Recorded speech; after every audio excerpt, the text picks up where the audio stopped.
Que le Seigneur Dieu vous bénisse. Nous vous saluons encore avec joie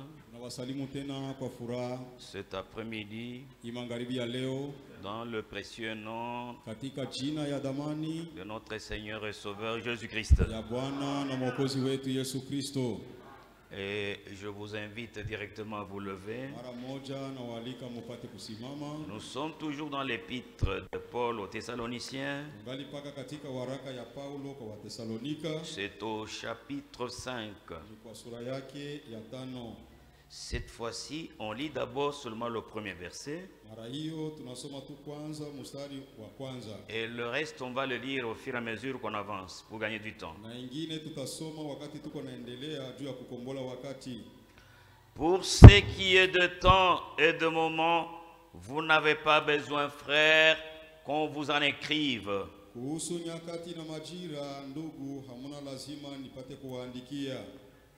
Que Dieu ajoute des bénédictions à la lecture de sa parole. Vous pouvez vous asseoir. Nous continuons toujours avec notre thème, le départ secret et soudain de l'Église. Et nous allons directement là où nous sommes limités. On devrait voir un autre type naturel qui est presque conforme à notre sujet. Et on vous a dit que c'est le mariage. On ne va pas donner le mariage tel qu'une prédication, mais c'est seulement une comparaison. Parce que l'Église va à la cérémonie du mariage. Je voulais lire le COD volume 2. Aujourd'hui, je le lis. C'est juste à la page 774, au paragraphe, prenons le paragraphe 148 directement. Mais vous pouvez commencer là-dessus, on commence avec 148.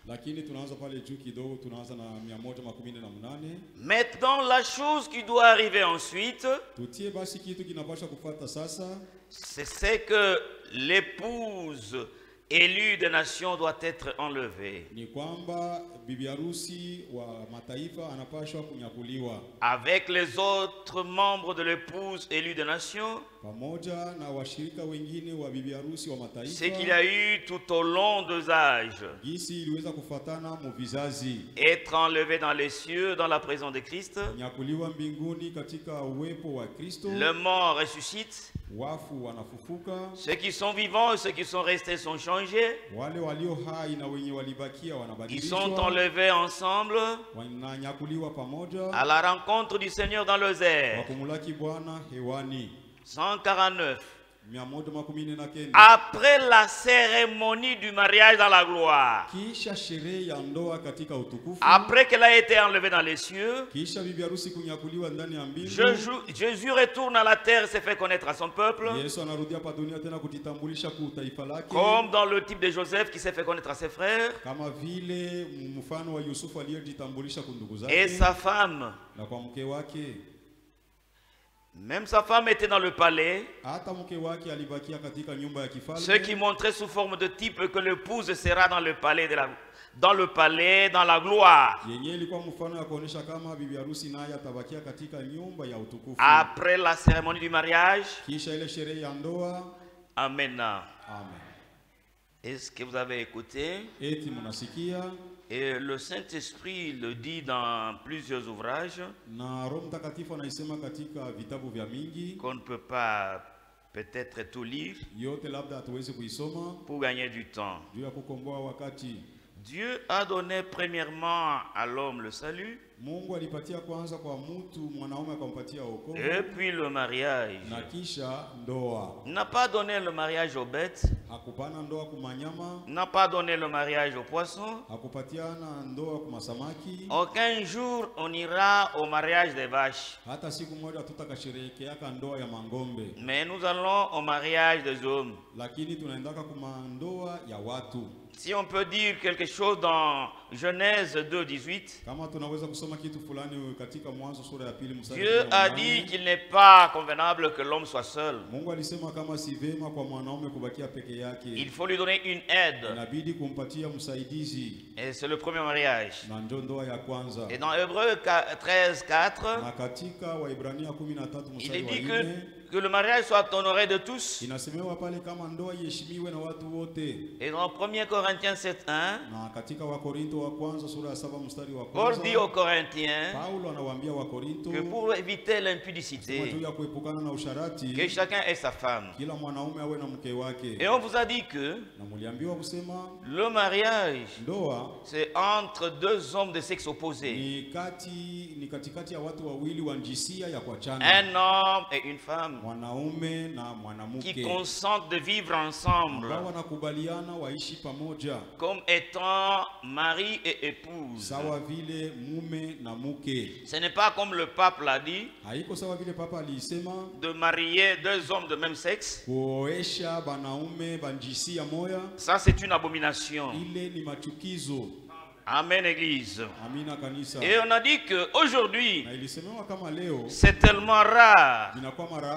Mais il y a quand même des gens qui se marient. Mais c'est vraiment tellement rare de voir les gens marier leurs filles. Pourquoi? Parce que toute la jeunesse d'aujourd'hui s'est lancée dans la prostitution. Alors c'est très rare qu'on prenne une jeune fille en mariage. Mais les témoins ne manquent jamais. Il y en a là qui se marient. Et on a dit que surtout avec cet âge Android, où les jeunes filles font la prostitution avec des téléphones. J'étais assis quelque part ce matin. Il y avait 3 garçons avec lesquels on ne prie pas ensemble avec eux. Et une jeune fille est passée. Et un d'eux a dit que voilà avec tel habillement. Vraiment c'est malheureux maintenant aujourd'hui à Kalemi. Et l'autre a dit non, c'est un âge Android. Si vous mariez votre fille, c'est une chance. C'est une chance. C'est pour ça qu'il faut le faire comme le prophète Job, qui priait pour ses enfants. Et nous aussi, nous devons prier pour nos jeunes enfants, nos jeunes filles et nos jeunes garçons, afin que Dieu les garde. Parce que dans Jérémie 31 verset 22, on a dit que maintenant à l'heure que nous sommes, ce ne sont pas les hommes qui vont chercher les femmes, c'est plutôt les jeunes filles qui suivent les garçons derrière. Mais dans le temps, les jeunes fouillaient les hommes. Aujourd'hui, elles ne fuient jamais. Parfois on attrape les gens que c'est le viol, or que c'est d'une manière arbitraire. C'est la fille elle-même qui s'amène. Que Dieu nous aide. C'est une génération malade. Quelque part, j'exhortais une assemblée avec le même sermon, et nous sommes arrivés à ce stade. Après tout, on a terminé la réunion, mais j'ai vu dans le banc une jeune soeur qui a pleuré amèrement. Alors le berger m'a dit, il y a quelque chose dans cette soeur là, elle veut parler avec vous. Moi, je suis prêt si vous le permettez. Nous on ne tranche jamais de problèmes locaux. Mais si du moins la sœur a été touchée sur ça et que vous ordonnez qu'elle puisse échanger avec moi, on est d'accord. Nous sommes restés. Elle est venue. Elle pleurait à sanglots. J'ai dit, ma soeur, ne continue pas seulement à pleurer. Dis ce qu'il y a de ton intérieur. Elle ne savait même pas quoi dire. Elle s'est ressaisie. Elle m'a dit que, en tout cas, le Seigneur m'a parlé. À mon âge ici, tu as combien? Tu as quel âge? J'ai 20 ans. Mais à partir de 20 ans, j'ai déjà avorté 4 grossesses.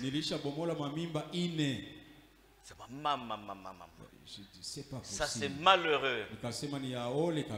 Ça c'est malheureux. Pourquoi est-ce que tu as fait ça? Elle continue à pleurer. Nous devons prier pour nos enfants.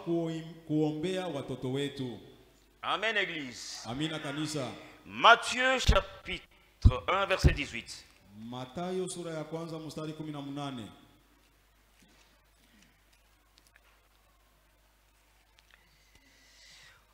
Voici de quelle manière arriva la naissance de Jésus-Christ. Marie, sa mère, ayant été fiancée à Joseph. Amen. Déjà, là, c'est un couple. C'est les deux conjoints. Joseph et Marie, qui vivaient à Nazareth. Ils avaient consenti de vivre ensemble. Et Joseph a fiancé Marie. Se trouvant enceinte par la vertu du Saint-Esprit, avant que l'eussent habité ensemble. Joseph, son époux, qui était un homme de bien, ne voulait pas la diffamer, se proposa de rompre secrètement avec elle. Comme il y pensait, voici un ange du Seigneur lui apparut en songe et dit: Joseph, fils de David, ne crains pas de prendre avec toi Marie ta femme, car l'enfant qu'elle a conçu vient du Saint-Esprit. Elle enfantera un fils et on lui donnera le nom de Jésus, celui qui sauvera son peuple de ses péchés. Tout cela arriva afin que s'accomplisse ce que le Seigneur avait annoncé par le prophète. Voici la Vierge sera enceinte et elle enfantera un fils. On lui donnera le nom de Manuel, ce qui signifie Dieu avec nous. Et vous pouvez continuer à lire. Et là, déjà là-bas, nous avons un couple. Joseph, qui a aimé Marie, s'est fiancé à Marie. Joseph est fiancé, est époux à Marie. Et Marie est la fiancée de Joseph. Elle est directement épouse à Joseph. Mais avant qu'elles n'eussent habité ensemble, on ne se connaît pas dans le fiançailles. C'est après la bénédiction qu'on peut se connaître. Mais Joseph trouva Marie enceinte. Il demanda à sa fiancée: d'où vient cette grossesse? Marie dit que je n'ai jamais connu d'homme ici. Moi ici à Nazareth, je n'ai jamais connu un homme. Alors Joseph a dit, dans ce pensée du cœur, que je vais la répudier. Je vais rompre ce fiançailles. Mais secrètement. Pourquoi? Parce que Joseph, c'était un homme de bien. Joseph ne voulait pas diffamer Marie. Amen. Et comme Marie avait pris position de la parole. Dieu est directement descendu pour intervenir. Il a dit à Joseph, n'abandonne pas Marie, c'est ton épouse. La grossesse qu'elle a ne vient pas d'un homme de Nazareth, d'un jeune de Nazareth, ça vient du Saint-Esprit. Joseph, étant obéissant à la parole de Dieu, il a dit qu'il ne pouvait pas la répudier. Amen. Et on se demande, il y a une église dont ses adeptes appellent Marie comme leur mère. Marie s'est gardée. Marie n'a pas vécu dans le désordre à Nazareth. Malgré que Nazareth était une ville sale, elle a gardé sa virginité.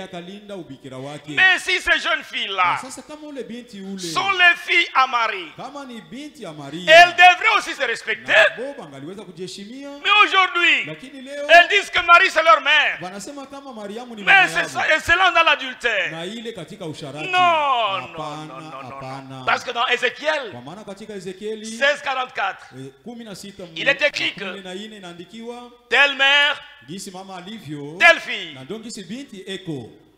Elle ressemble à qui? Elle ne devrait pas faire l'adultère.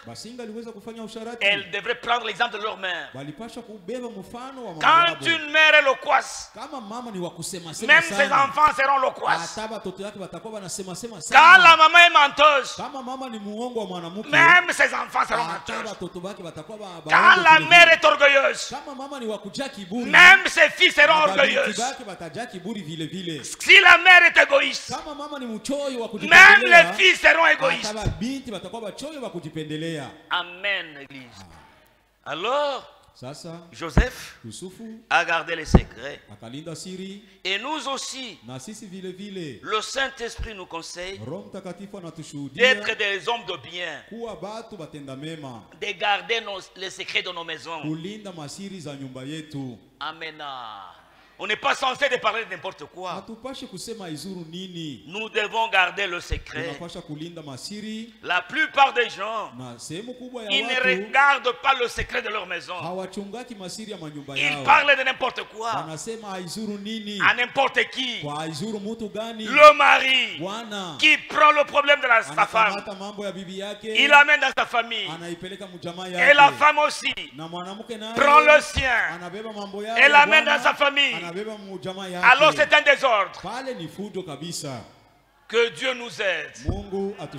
Oh ma femme, elle ne s'est pas préparée. Ma femme, elle est tellement paresseuse.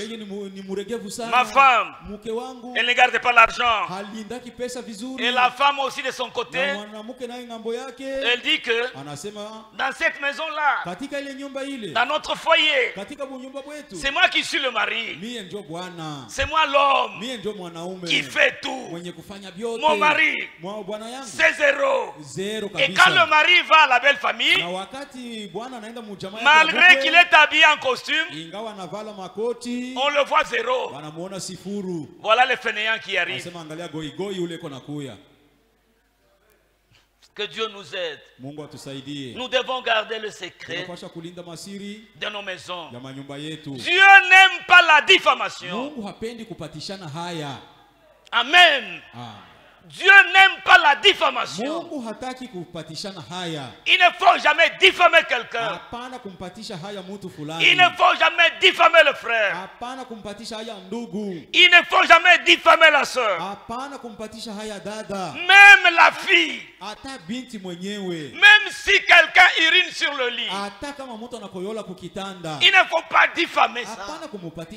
Il faut garder ça. Et tu commences à insulter l'enfant en public. Voyez toi qui fais ceci. C'est pas correct.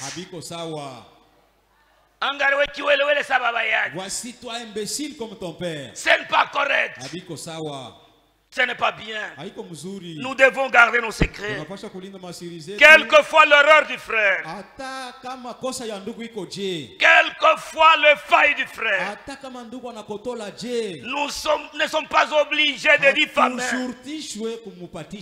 La faute d'un frère n'est pas le drapeau de PPRD ou soit des scouts qu'on peut planter partout. On amène aux 4 coins, on amène aux cinquantenaires, on amène à Bukavu. Non, non, non, non. La seule discipline que nous avons, c'est d'aller voir le frère. Matthieu 18:15. Toi qui l'as vu, va le voir. S'il ne t'écoute pas, prends avec toi 2 témoins. S'il ne t'écoute pas, maintenant on va dire à l'église. Maintenant aujourd'hui l'église est devenue un marché. C'est ton marché qui a le makelele. On prend la faute de quelqu'un, on l'amène à Kabimba, on amène à Moba, on amène à Bukavu. Ce n'est pas du tout correct. Surtout avec le téléphone. Allô, écoutez ici à Kalemi, dans notre assemblée, et tel a fait ceci et cela. Ça, c'est pas correct.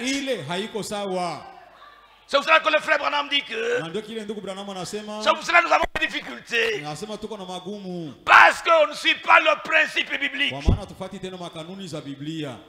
Il n'en était pas ainsi au commencement. En commencement, cette écriture était mise en œuvre. Mais aujourd'hui, on prend mon problème, on amène chez l'ancien Zako. Écoutez ce que Songo a fait. Écoutez ce que c'était a fait. Même le serviteur de Dieu que vous voyez ici, ils ne sont pas des dépotoirs où vous allez déposer les fautes des frères. Vous allez seulement les salir pour rien. Tu n'as jamais vu le frère, tu cours vite, tu prends le téléphone, ce n'est pas correct. Mettez-vous loin du téléphone. Jacques 4:11. La parole de Dieu refuse la diffamation.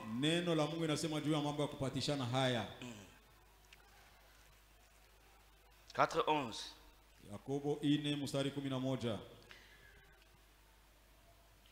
Ne parlez point mal les uns les autres, frères. Celui qui parle mal d'un frère ou qui juge son frère parle mal de la loi et juge la loi. Or, si tu juges la loi, tu n'es pas observateur de la loi, mais tu en es un juge. Un seul est législateur et juge, celui qui peut sauver et perdre. Mais toi, qui es-tu? Tu juges le prochain. Tu es qui? Tu es qui? Lévitique 19:16. Tu ne répandras point de calomnie parmi ton peuple. Tu ne t'élèveras point contre le sang de ton prochain. Je suis l'Éternel. Tu n'haïras point ton frère dans ton cœur. Tu auras soin de reprendre ton prochain, mais tu ne chargeras point d'un péché à cause de lui. Amen. Et Galates 6:1.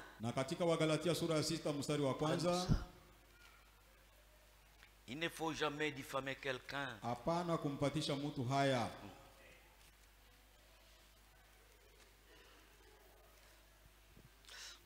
6:1.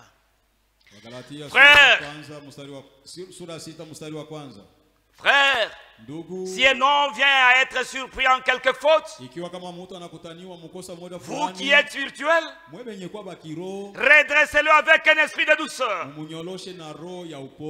Prends garde à toi-même de peur que tu sois aussi tenté. Portez les fardeaux les uns les autres et vous accomplirez ainsi la loi de Christ. Si quelqu'un pense être quelque chose et qu'il ne soit rien, il s'abuse lui-même. Que chacun examine ses propres œuvres, alors il aura sujet de se glorifier pour lui seul et non par rapport à autrui, car chacun portera son propre fardeau.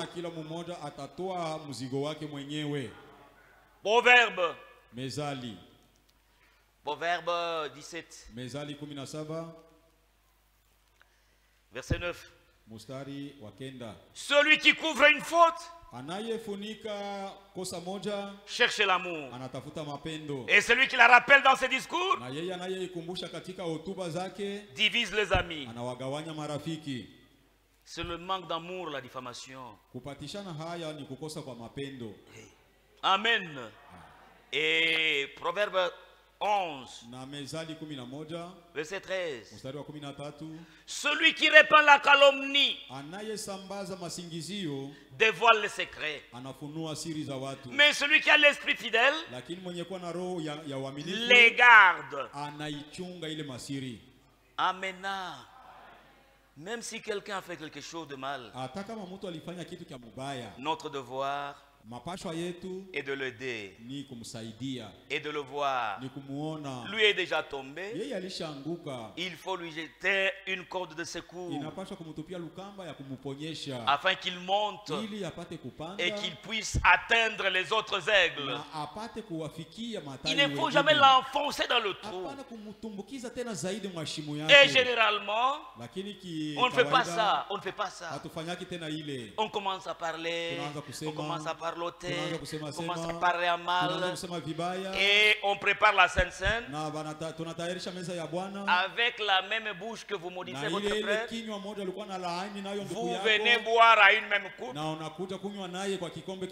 et ce n'est pas correct. C'est pour cela qu'on a dit hier que dans le passé, quand on écoute un sermon qui condamne nos vies, à la sortie même, les fidèles commencent à ranger leur vie. Il sait que je peux mourir aujourd'hui et que j'ai calomnié mon frère et que je suis contre avec lui. Mais aujourd'hui, on se salue. Mungu akubariki. Mungu akubariki. Mais mourons. Mais dans les cœurs,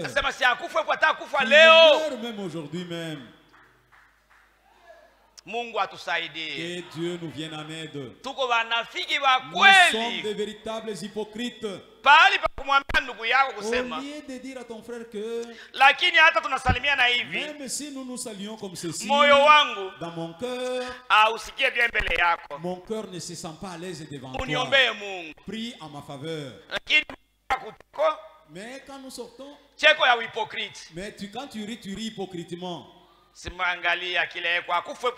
Voilà ce qu'il est, qu'il meurt même aujourd'hui. Mungu atusaidie. Que Dieu nous vienne en aide. Wengi watabaki. Beaucoup resteront juu ya roho mubaya. À cause du mauvais cœur. Juu ya roho mubaya tu. À cause du mauvais cœur. Tuko na roho mubaya kutana bapagano. Nous avons un mauvais cœur plus même que les païens. Il y a des païens dont le cœur sont droits. Et il peut aider même un chrétien. Tu peux vivre avec lui comme un chrétien. Un chrétien avec qui tu vis, comment manques-tu de vivre avec lui en paix? Il te regarde et ici tu dis que Jésus dans quel ciel vous irez vous. Ce sont ceux-là qui ont le cœur pur qui iront au ciel. Mungu atusaidie. Que Dieu nous vienne en aide. Kama tulikuwa tu wazi, si nous étions sincères avec nous-mêmes, kama bine tusaidie. Et ces choses pouvaient nous aider. Mais hypocrisie njo mingi. Mais l'hypocrisie est à grande échelle. Mungu atusaidie. Que Dieu nous vienne en aide. Mukiro, en esprit, tunabeba 2 Corinthiens. Et nous prenons 2 Corinthiens. 2 Corinthiens. Wakorintho wa pili.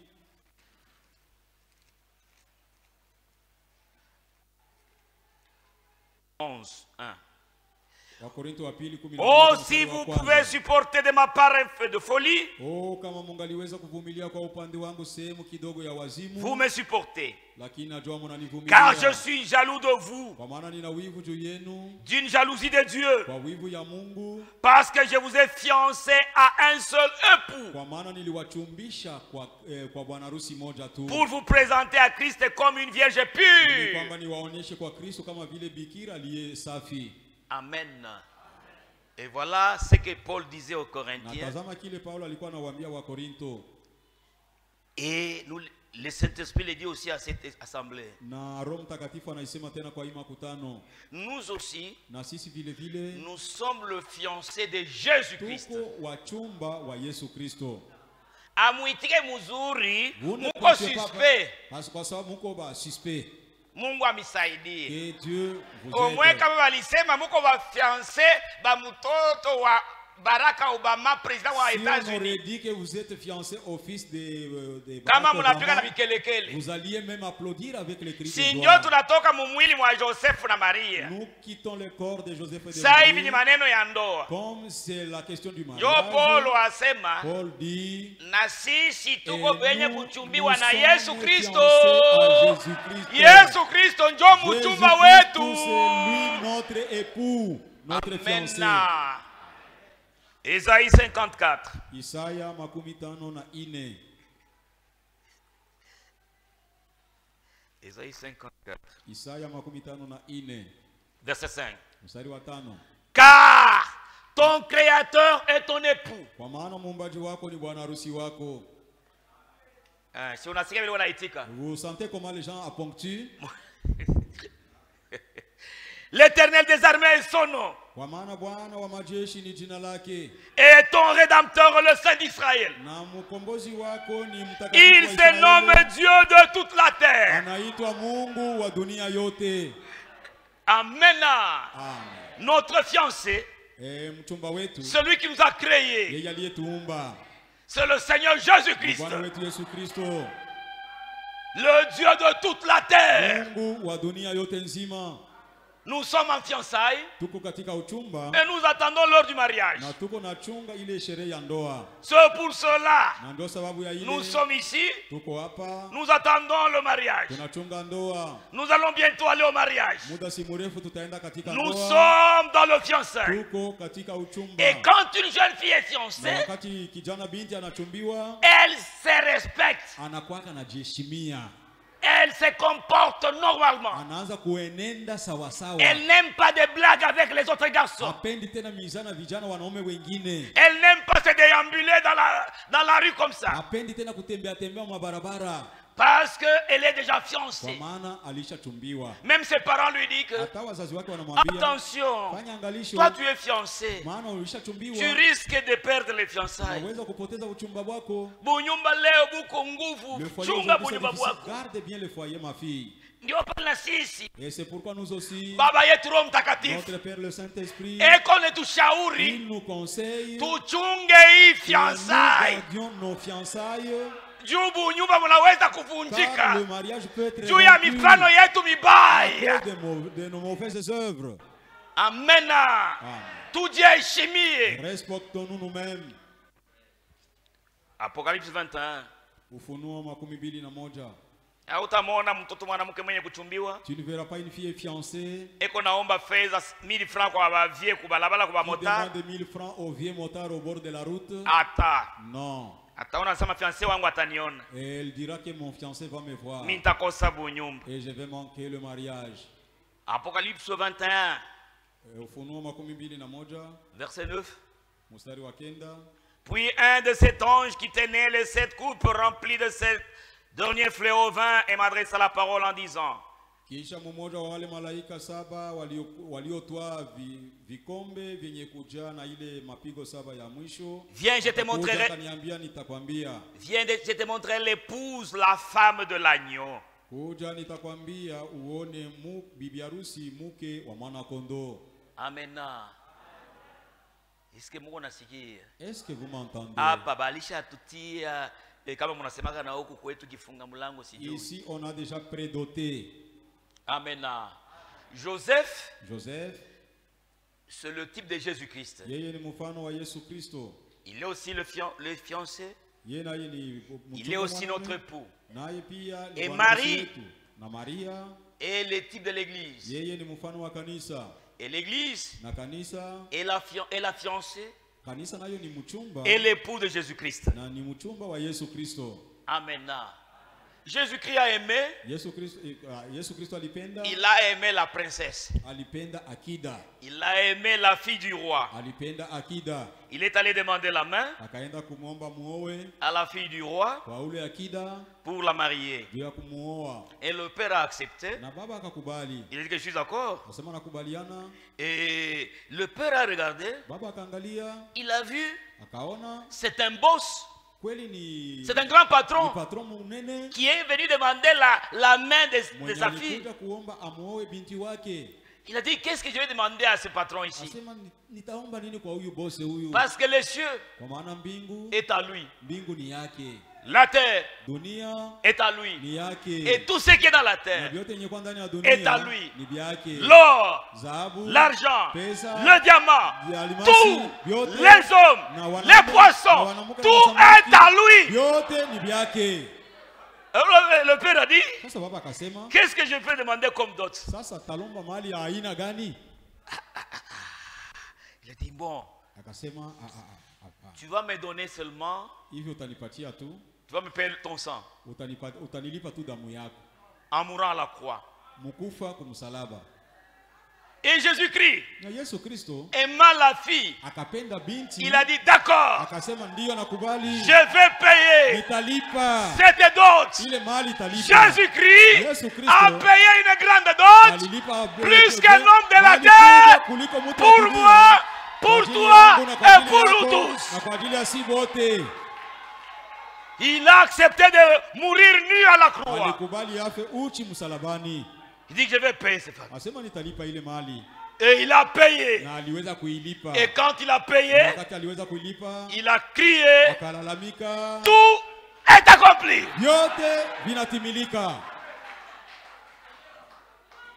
Amen, église.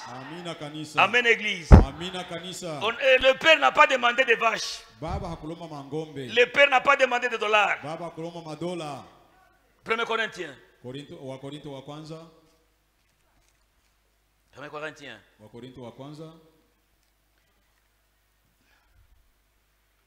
6.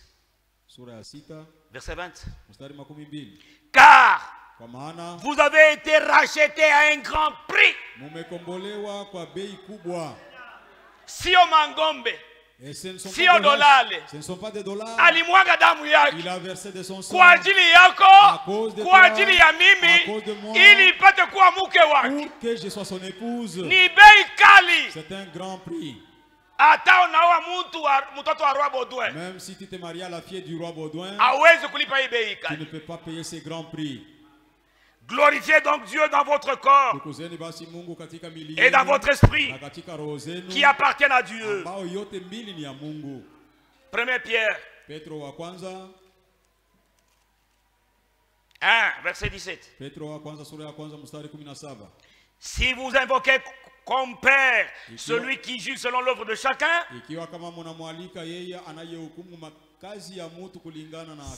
sans exception de personne, conduisez-vous avec crainte pendant le temps de votre pèlerinage.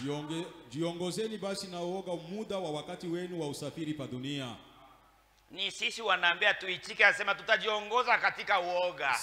à nous qu'on s'adresse pour que nous nous conduisions dans la crainte. Parce que la crainte s'est dissipée de nous. Nous commençons à vivre vulgairement. C'est que Dieu nous vient en aide. Le Saint-Esprit nous conseille ceci. Le temps de notre pèlerinage, mon frère, ma soeur, toi et moi, nous devons marcher dans la crainte de Dieu. Amen. 18. Sachant que ce n'est pas par des choses périssables. Quelles sont ces choses périssables? De l'argent ou de l'or que vous avez été racheté, de la vaine manière de vivre que vous avez hérité de vos pères,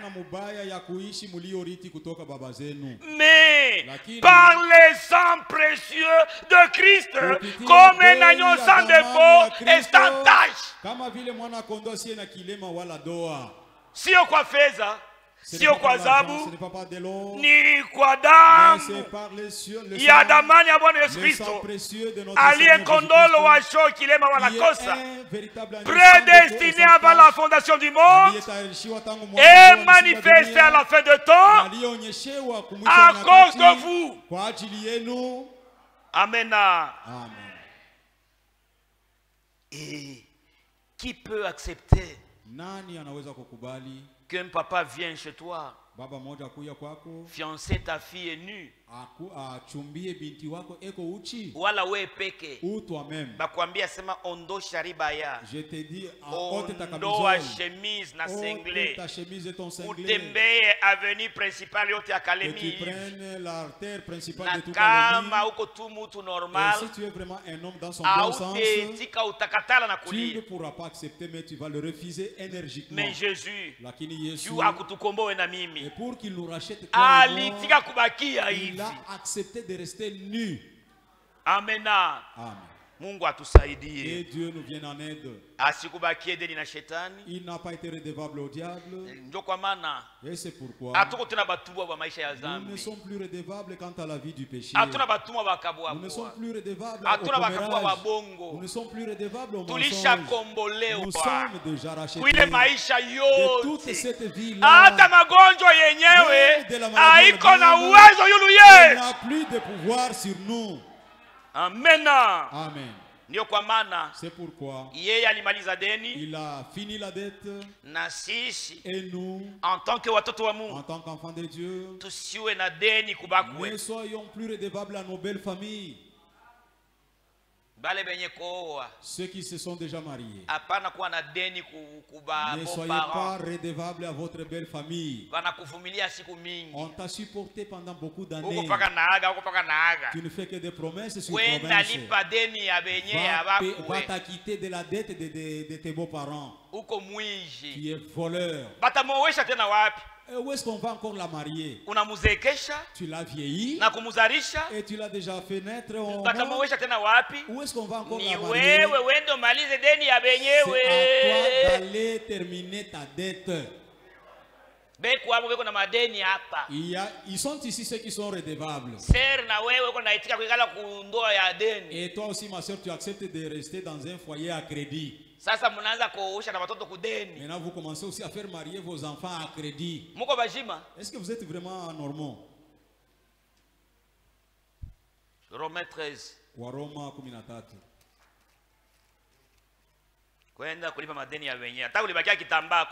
Allez payer les dettes d'autrui, même si c'est un mouchoir de tête qui est resté. Romains 13, 8. Ne devez rien à personne, si ce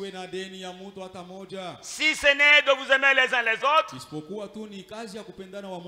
car celui qui aime les autres accomplit la loi. Safari yeneye wende mbinguni. Pour le voyage céleste, ndio mkwe wako ataanza kulia, Mungu unamubeba lele na deni yangu, shumurudisha nilipe kwa deni yangu ndio ende. Retourne-le d'abord qu'il me paye mes dettes. C'est comme cela. S'il y a des sœurs qui habitent dans des foyers à crédit, demandez l'autorisation aux anciens qu'on appelle les taxis. qu'on comprenne chacune de vous de son foyer et qu'on vous retourne chez vos parents. Maintenant, s'il t'aime, il vient d'abord apurer sa dette. Pour que ton parent puisse en bouffer pendant qu'il vit encore. Vous mettez au monde des enfants. Vous commencez même à marier vos filles. Vous mangez la dot de vos filles. Et vous mangez même la dot primitive de vos parents. Conseillez-vous l'un l'autre pour qu'il termine la dette d'autrui. C'est comme cela. C'est cela. Dieu vient de plaider pour la cause des parents. Pour cet escroc qui a déjà escroqué la fille d'autrui. Il y a beaucoup d'années qui se sont passées. Tu payeras quel jour? Va payer la dette d'autrui. Psaume 37, verset 21. Le méchant emprunte et il ne remet pas. Est-ce que vous écoutez? La dette à la belle famille. La dette aux frères. La dette chez les païens. Et on te dit de payer, mais tu ne payes pas. Va payer. Tu prends chez l'autre, tu trompes celui-ci. Vous savez que c'est un frère escroc. Pour que ce voyage soit là, pour qu'il parte. Dans quel ciel? Dans quel ciel tu iras? Avec cette vie-là que tu mènes. Si on te connaît dans cette affaire-là, tu déménages même pour aller adorer ailleurs. Tu es un mauvais type.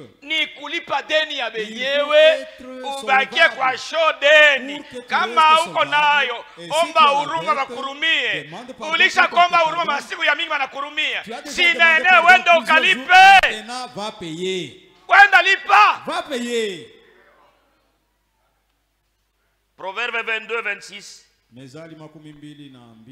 est écrit que n'emprunte pas si tu n'as pas de quoi payer. Une vie trop basse là. À cause de l'envie de t'habiller, unakopa huku kitenge, unakopa huku jipe, unakopa huku viatu, lipaka lipa na nani. Sasa mwenye deni anakuya, unakwepa. Na wewe uko frere wa kwenda mbinguni. Ile mbingu omweni ya kwenu kumanono wala ukongolo. Le ciel de chez vous à Manono ou de Congolo. Ndio vile. C'est comme ça. Ile maisha na hiyo ni maisha moja ole kama ni ya munyumba. Cette vie là c'est une vie malheureuse si elle est dans le foyer. Itamiacha umaskini. Et cela vous laissera dans la Mkristo eko naitika asema nshina, anaitika, anachunga pale atapata. Haina paka roho ya unakopa huku nakopa huku nakopa huku nakopa. Sasa vinakutrouble na muimani. Et cela te trouble même dans la foi. Kama ni nyumba ya benye huko paka nalaka miezi 4 6 8 10. Si c'est la maison d'autrui tu promets. Banapanga na hii tabernacle sama tabernacle ya Daf ni tabernacle ba escroc. Idua wewe mtu mmoja. Est-ce que wote ni ba escroc? Ni wewe. C'est toi. Si wewe ulala tamu bashi. Va te coucher même sous une bâche. Même quand on sali tubito toko kwa Mungu ni maneno moja ya kabambi sana. Vous trouvez que ce sont des petites choses alors que pour Dieu ce sont des grandes choses. Jésus, naye ni bwana mzuri. Il est aussi un bon maître. Kupita Joseph. Et qui dépasse même Joseph. Joseph ni muntu. Car Joseph c'est un homme. Mais alichunga secret ya Marie. Il a gardé le secret de Joseph haukamatia mtu wowote. Joseph n'a pas parlé à quelqu'un. Kama ni wewe na mimi. Si ça aurait tulisapa kusambarisha na kukatre kwa na kulubuye. Divulguer du fils. Oh bibi yangu. Bila mkamata bukoni. Eko na mimba. Unafika hapa. Mais Joseph. Mtu mzuri. Alichunga siri. Il a gardé le secret. C'est comme cela que se comporte le foyer qui se tient bon. Ils gardent leurs problèmes dans le secret. Et s'il y a des problèmes difficiles, ils vont voir l'ancien de l'église. Amen. Car l'ancien de l'église, c'est lui le médecin. Le véritable médecin. Et il garde le secret des malades. Il n'a jamais propagé le secret des malades. Celui-là n'est pas un médecin. Un véritable médecin garde le secret. Même si la sœur est orgueilleuse, même de refuser son mari dans la maison,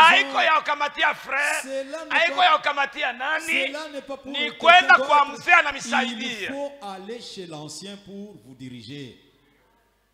Makabila moya kama mutoke mwile kikabila ni magonjwa sana. C'est une grande maladie. Mais si tuja kutoka mwile kabila, mais nous sommes déjà sortis de tunabaki kabila moya ya Kristo.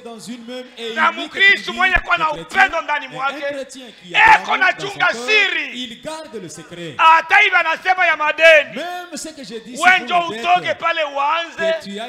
Mungu anasema ule frère ni kweli anakuwa na deni yako. Neno ya Mungu nasema wewe unakongwesha, toi qui prêtes, unakopesha, toi qui prêtes, sawa, oublie. Ulimkopesha juu ya nini? Pourquoi lui as-tu prêté? Sasa na wewe ulikopa. Et toi qui as emprunté, usisabu udidai, upeleke deni ya wenyewe. Payer la dette d'autrui. Jésus, c'est un homme de bien. Plus que Joseph, il garde nos secrets. Amen. Et il garde nos secrets. Et s'il voudrait mettre à nu nos secrets, nous n'allons pas tous rester ici. Nous n'allons pas tous rester ici. Les secrets de numéro téléphonique, le secret de nos vies, c'est que nous faisons dans la maison. Et qu'il commence à énumérer tous nos secrets. Personne ne subsistera ici. Mais Jésus, c'est un bon époux. Il garde nos secrets. Il garde nos secrets. Et si, ma soeur, si Jésus parle de tes secrets, tu vas t'enfuir. Et pour arrêter, il reste 4 minutes. 1 Thessalonique, tuseme kidogo pale. Tulisema 5:1. Pour ce qui est de temps et de moment, vous n'avez pas besoin, frère, qu'on vous en écrive. Car vous savez bien vous-même que le jour du Seigneur viendra comme un voleur dans la nuit.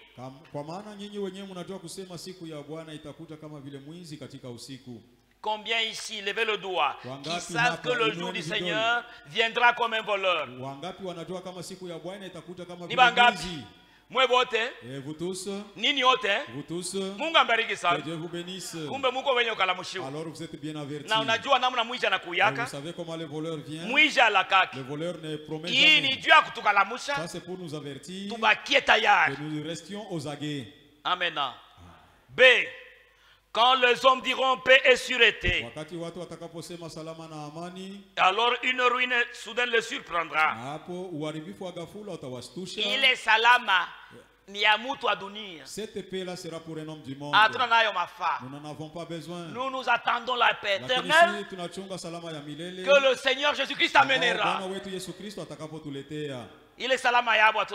Leur paix-là, nous n'en avons pas besoin. Et 3. On dit que comme les douleurs de l'enfantement surprennent la femme enceinte. Amen. Wadada wa ukomala, les sœurs âgées qui ont déjà traversé cette vie, elles comprennent ce que je dis ici. Et la grossesse qu'on a faite à 8 mois, 9 mois, aucune femme ne connaît le jour de son accouchement. Même le mari qui a engrossé la femme ne sait pas le jour de l'accouchement de sa femme. Ce sont des choses qui surprennent toujours. Les douleurs commencent immédiatement et c'est pour aller accoucher. C'est comme cela que nous sommes avertis. Comme le filet dans la mer. Amen. Amen. Ici dans le lac, il y a des poissons qui se nagent, ne sachant pas que le pécheur est déjà là pour nous tuer. C'est par la grande surprise, le filet est déjà jeté. Et quand il fuit d'un côté, il est déjà pris. De ce côté, il y a du filet. De ce côté, il y a du filet. Et finalement, il est saisi. Ce sont ces choses-là que nous devons garder. Amen. Là, c'est un fort nyama anekalaka ana na akili me anekalaka mukalamushi. La bête n'est pas intelligente, mais elle est toujours kama anaona hatari. Mais quand l'animal voit un danger, elle s'enfuit. Ata samaki, même le poisson, ata ndege, même l'oiseau, ata kidudu, même un insecte. Mais l'homme, eko naona hatari, l'homme voit toujours venir le danger, eko mwenye kusula, et il est distrait mpaka bila atakufa jusqu'à sa mort. Mungu atusaidie. Que Dieu nous Mungu abariki jua magharibi ya leo. Que Dieu nous bénisse en ce soir. Que Dieu vous bénisse. Mungu atubariki. Je vous prie de vous lever. Mealika msimame.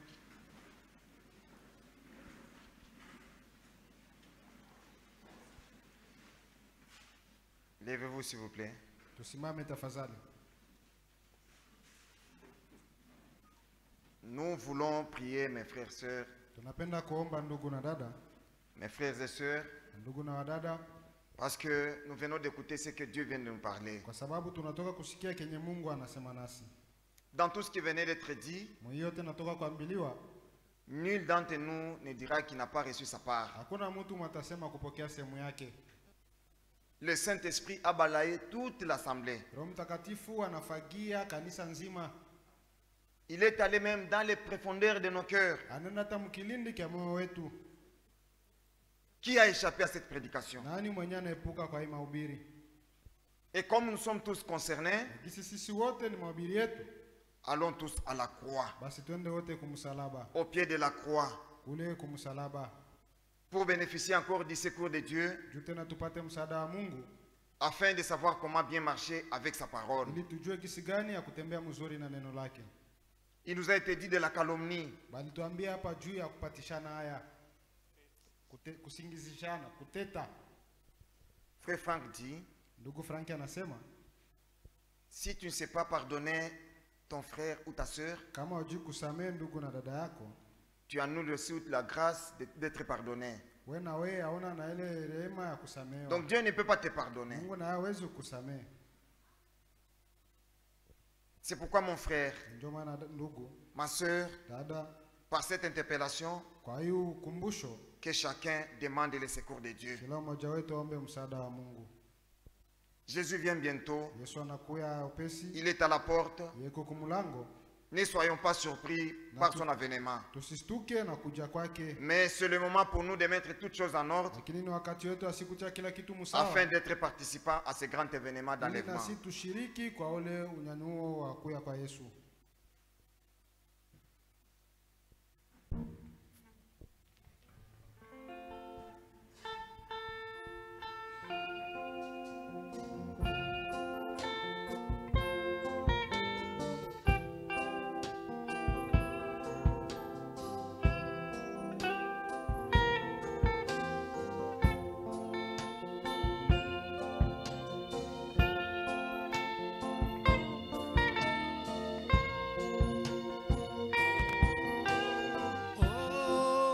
L'amour de Dieu, l'amour de Dieu est si merveilleux, l'amour de Dieu est si merveilleux, l'amour de Dieu est si merveilleux. Oh, quel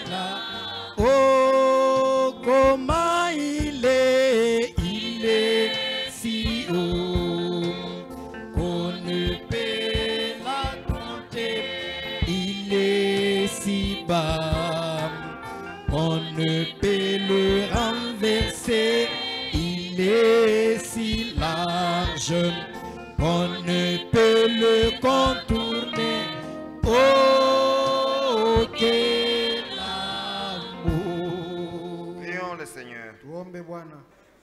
Encore une fois, merci Seigneur notre Dieu pour ce grand amour que tu viens de témoigner en nous adressant cette parole d'interpellation. Car très souvent, dans notre nature humaine, nous oublions même le fondamental de notre foi.